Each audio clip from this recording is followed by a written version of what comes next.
मित्राय नमः संस्कृताय। मैं अंजलि त्रिपाठी आप सभी का अपने YouTube चैनल संस्कृतम संवाद पे हार्दिक स्वागत करती हूँ।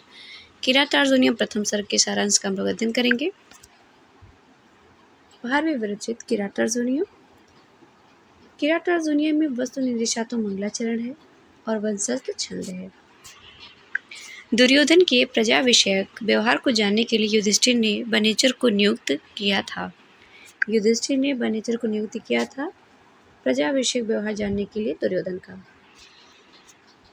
युधिष्ठिर को प्रणाम करके उसने शत्रु द्वारा जीती गई पृथ्वी का वर्णन किया। ऐसा करते हुए किरात का मन खिन्न नहीं हुआ। शत्रुओं के नाश के लिए यत्न करने वाले युधिष्ठिर की आज्ञा पाकर वह एकांत में अपनी बात कहता है। शत्रुओं के नाश के लिए यत्न करने वाले युधिष्ठिर की आज्ञा पाकर वह एकांत में अपनी बात कहता है। बनेचर कहता है कि सेवकों द्वारा गुप्तचर रूपी नेत्र वाले स्वामी को धोखा नहीं देना चाहिए। स्वामी मतलब राजा या मालिक। जो स्वामी को उचित सलाह न दे वह बुरा मित्र है, और वह जो स्वामी हितैषी मित्र की न सुने वह बुरा स्वामी है। कहने का अर्थ ये है कि जो स्वामी को उचित सलाह न दे वह बुरा मित्र है, और जो स्वामी हितैषी की मित्र की बात न सुने वो बुरा स्वामी है। कि अगर वो सत्य बोल रहा है और वो बातें उसे अच्छी नहीं लग रही हैं तो वो न सुने, उसको सुनना चाहिए। राजाओं का चरित्र स्वभाव से ही कठिनाई से जानने योग्य होता है। बनेचर जो कुछ जान पाया वह युधिष्ठिर का प्रभाव था। बनेचर युधिष्ठिर से कहता है कि जो मैं कुछ जान के आया हूँ वो सब आपका प्रभाव है।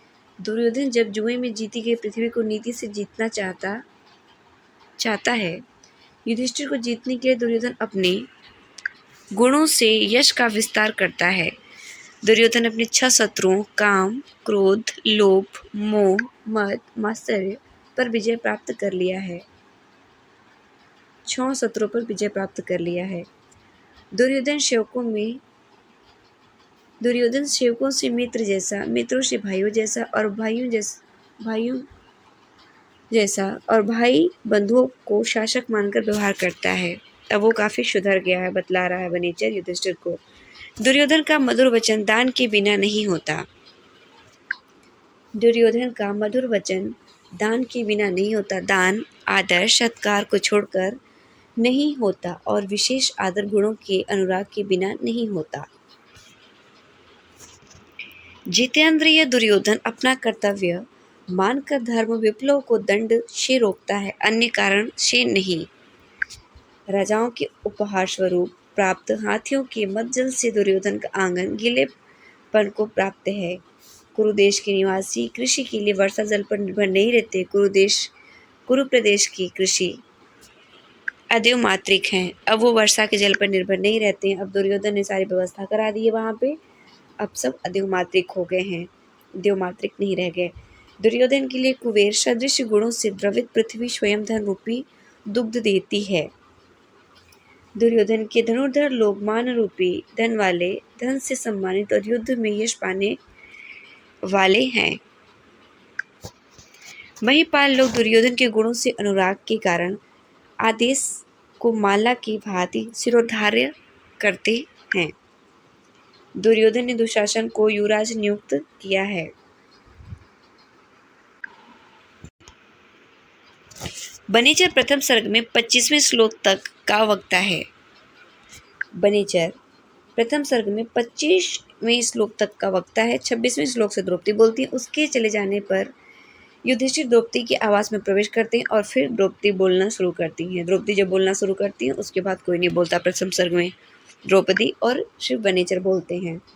बुरी मनोव्यथाएं द्रौपदी को बोलने के लिए उद्यत कर रही हैं, मजबूर कर रही हैं। द्रौपदी कहती हैं कि युधिष्ठिर ने मदस्रावी हाथी के समान पृथ्वी को माला की तरह अपने हाथ से त्याग दिया है। सफल क्रोध वालों के बस में प्राणी स्वयं हो जाता है। वृकोदर जो भीम है धूल धूसरित होकर पैदल ही पर्वतों में घूमता है। इंद्र के समान पराक्रमी अर्जुन ने उत्तर कुरुदेश को जीतकर प्रचुर धन युधिष्ठिर को दिया था। वह अब वल्कल वस्त्र संग्रह करता है। नकुल और सहदेव का शरीर वन में सोने के कारण कठोर हो गया है और दोनों जुड़वे हाथियों के समान हैं। युधिष्ठिर कुश वाली भूमि पर सोकर श्रृंगाली सियारिनियों के शब्दों से निद्रा का परित्याग करता है। कहाँ वो शंख, मंगलोच्चारण, वेदोच्चारण सब उनकी नींद का परित्याग करते थे, अब वो सियानियों के शब्दों से निद्रा को त्यागते हैं। तो ये रही किरात अर्जुनियम के प्रथम सर्ग के सारांश। आशा है आप सभी को वीडियो अच्छी लगेगी। मित्रों तक शेयर करेंगे और जो मित्र नए जुड़े हैं वो चैनल को सब्सक्राइब करते रहेंगे। धन्यवाद मित्रों, मिलते हैं फिर से नेक्स्ट वीडियो में। तब तक के लिए नमः संस्कृताय।